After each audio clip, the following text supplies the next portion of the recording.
The capital நேயர்களுக்கு வணக்கம். நான் உங்கள் நிரஞ்சன். தமிழ்நாடு பாஜகவுடைய மாநில தலைவரா நயினார் நாகேந்திரன் தேர்ந்தெடுக்கப்பட்டதுல RSS அமைப்புக்கு எந்த விதமான உடன்பாடும் இல்லை. இன்னும் சொல்ல போனா அவங்க அதை சுத்தமா விரும்பல. அது சம்பந்தமான தகவல்கள் தான் நமக்கு கிடைக்குது. அதை பத்தி தான் இன்னைக்கு வீடியோல நம்ம விரிவா பார்க்க இருக்கிறோம்.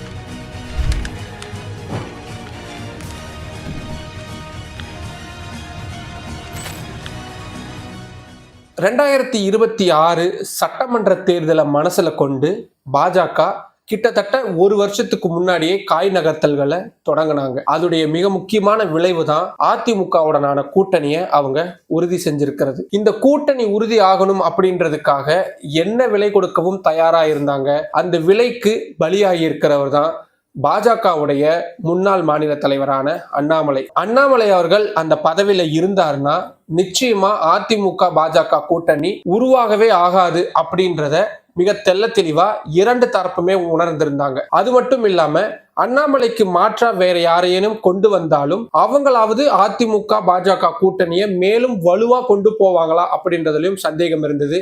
அந்த சந்தேகத்துக்கு அப்பாற்பட்ட ஒரு நபராதான் நயினார் நாகேந்திரன் இருந்தாரு. ஆனா நயினார் நாகேந்திரனுடைய தேர்வு அப்படின்றது பாஜகவுடைய தேர்வா மட்டும்தான் இருக்கே தவிர RSS உடைய தேர்வா இல்லை அப்படின்றதுதான் டெல்லியில இருக்கக்கூடிய RSS வட்டாரங்கள்ல நம்ம விசாரிக்கும் பொழுது நமக்கு கிடைக்கக்கூடிய தகவலா இருக்கு.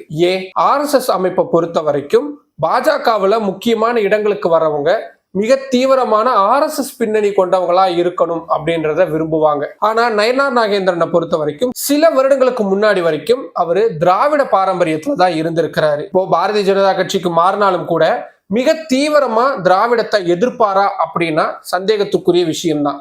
ஏன்னா தொடர்ந்து எம்ஜிஆர், ஜெயலலிதா மாதிரியான திராவிட தலைவர்களை பாஜகவுக்கு வந்ததுக்கு அப்புறமும் அவரு தொடர்ந்து போற்றி பாடக்கூடிய விஷயமாவே தான் இருந்துட்டு வந்துச்சு. RSS உடைய மிக நீண்ட கால ஒரு திட்டம், தமிழ்நாட்டுக்கான ஒரு திட்டமாக தான் அண்ணாமலை அவர்கள் கொண்டு வரப்பட்டாரு.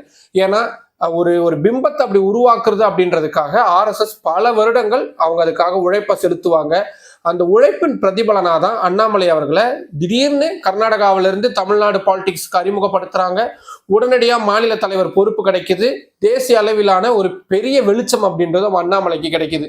இதுக்கு பின்னாடி RSS அமைப்புடைய நீண்ட நெடிய பயணம், நீண்ட நெடிய பணி அப்படின்றது இருந்திருக்கு. ஆனா 2026 சட்டமன்ற தேர்தல் அப்படின்ற ஒரு சின்ன இலக்குக்காக, இது RSS தலைவர்கள் நம்ம பேசும் பொழுது அவங்க சொல்லக்கூடிய வார்த்தைகள், 2026 சட்டமன்ற தேர்தலில் ஒரு சில இடங்களாவது ஜெயிக்கணும் அப்படின்ற ஒரு சின்ன இலக்குக்காக நீண்ட நாள் போட்டு வச்சிருந்த ஒரு திட்டத்தை மாற்றுறது அப்படின்றது புத்திசாலித்தனமான விஷயம் கிடையாது. ஏன்னா இப்பதான் சரியான ட்ராக்ல பாஜக போய்கிட்டு இருக்கிறாங்க. தனியா வளர்ந்து வரக்கூடிய கட்சி அப்படின்ற ஒரு பெயர் எடுத்துக்கிட்டு இருக்கிறாங்க.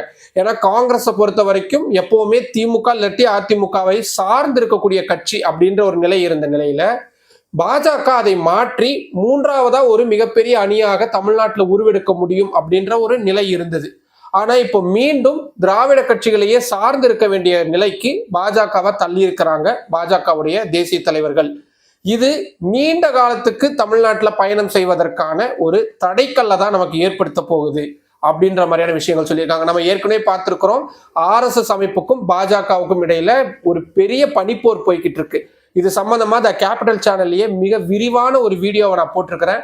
அந்த வீடியோவுடைய லிங்கை நான் கீழே டிஸ்கிரிப்ஷன்ல கொடுக்குறேன், போய் பாருங்க. அப்பதான் உங்களுக்கு இப்ப நடந்துகிட்டு இருக்கக்கூடிய அத்தனை விஷயங்களுக்குமான சினாரியோ உங்களுக்கு புரிய வரும். பாஜகவுடைய தேசிய தலைவர் தேர்ந்தெடுக்கிறதுல இருந்து மற்ற முக்கியமான நிர்வாகிகள் வரைக்கும் பாஜகவுடைய தேர்வு அப்படின்றதுல நிறைய இடங்கள்ல RSS அமைப்பு முரண்படுறாங்க. ஆனா பிரதமர் நரேந்திர மோடி, அமித்ஷா இந்த இரண்டு பேர் எடுக்கக்கூடிய முடிவு தான் ஃபைனல் ஆகுது. அதுக்கு முன்னாடி வரைக்கும் RSS அமைப்பு அவங்களுடைய கருத்துக்களை, அவங்களோட சித்தாந்தம் சார்ந்த விஷயங்களை புகுத்தி அது சம்பந்தமான ஆட்களை கை காட்டுவாங்க. ஆனா இப்ப இந்த நிலைமை மாறிக்கிட்டு வர்றதுதான் நயினார் நாகேந்திரன் அவர்களுடைய தேர்வா இருக்கு. அதனால வரக்கூடிய நாட்கள்ல நயினார் நாகேந்திரன் அவர்களுக்கு பாஜக தரப்பிலிருந்தும், அதாவது மிக தீவிரமான RSS அமைப்புடன் தொடர்பில் இருக்கக்கூடிய பாஜக நிர்வாகிகளாலேயே நயினார் நாகேந்திரனுக்கு தொடர்ச்சியான தொல்லைகள் வரலாம் அப்படின்ற மாதிரியான விஷயங்கள் சொல்லப்படுது. என்ன மாதிரியான தொல்லைகள்? அவர் பேட்டி கொடுக்கும் பொழுது என்ன மாதிரியான கருத்துக்களை சொல்றாரு? குறிப்பா தேசியம் திராவிடம் இந்த விவகாரங்கள்ல அவர் எப்படி அணுகிறாரு, அதிமுக தலைவர்களோட அவர் எந்த அளவுக்கு நெருக்கமா போறாரு, இப்படின்ற மாதிரியான விஷயங்கள்லாம் பார்க்கப்படும். நம்ம ஏற்கனவே பார்த்திருப்போம், திராவிட கட்சிகள்ல இருந்து பாஜகவுக்கு வந்த VP துரைசாமி மாதிரியான நிறைய முக்கியமான தலைவர்களுக்கு பாஜக அந்த அளவுக்கு அங்கீகாரம் கொடுக்கல.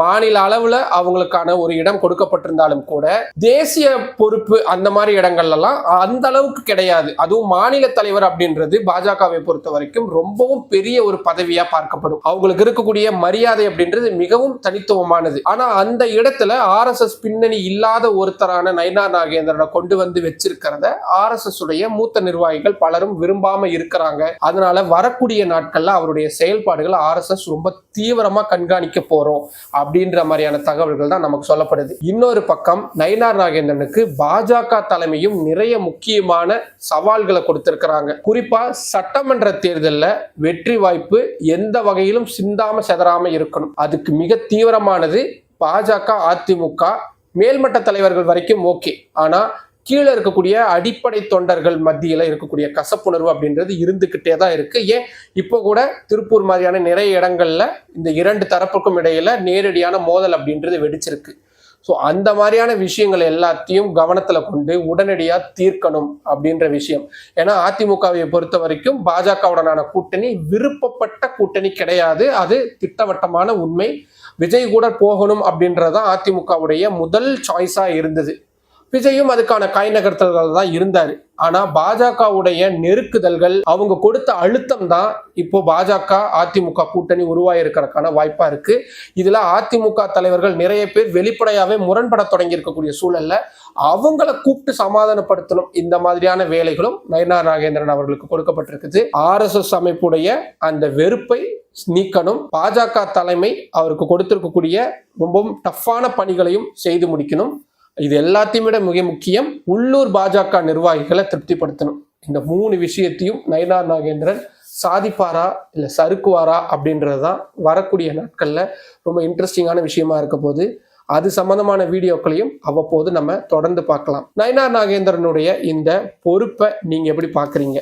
நம்ம இவ்வளவு தூரம் பட்டியல் போட்டோம். இது எல்லாமே என்னோட சோர்சஸ் மூலியமா கன்ஃபார்ம் பண்ண தகவல்களாக தான் நம்ம சொல்லியிருக்கிறோம். இது எல்லாத்தையுமே நயினார் நாகேந்திரன் அவர்களால் செய்து முடிக்க முடியும்னு உங்களுக்கு தோணுதா? என்ன மாற்றம் வரப்போகுது தமிழ்நாடு அரசியல்ல இந்த கூட்டணியினால? இது சம்பந்தமான கருத்துக்கள் ஏதேனும் உங்களுக்கு இருந்துச்சுன்னா கீழே அதை கமெண்ட் பாக்ஸ்ல சொல்லுங்க. மற்றும் ஒரு வீடியோவில் சந்திக்கலாம். நன்றி. இந்த கேபிட்டல் சேனல்ல இன்னும் நிறைய பேர் சப்ஸ்கிரைப் பண்ணாம பார்த்துக்கிட்டு இருக்கீங்க.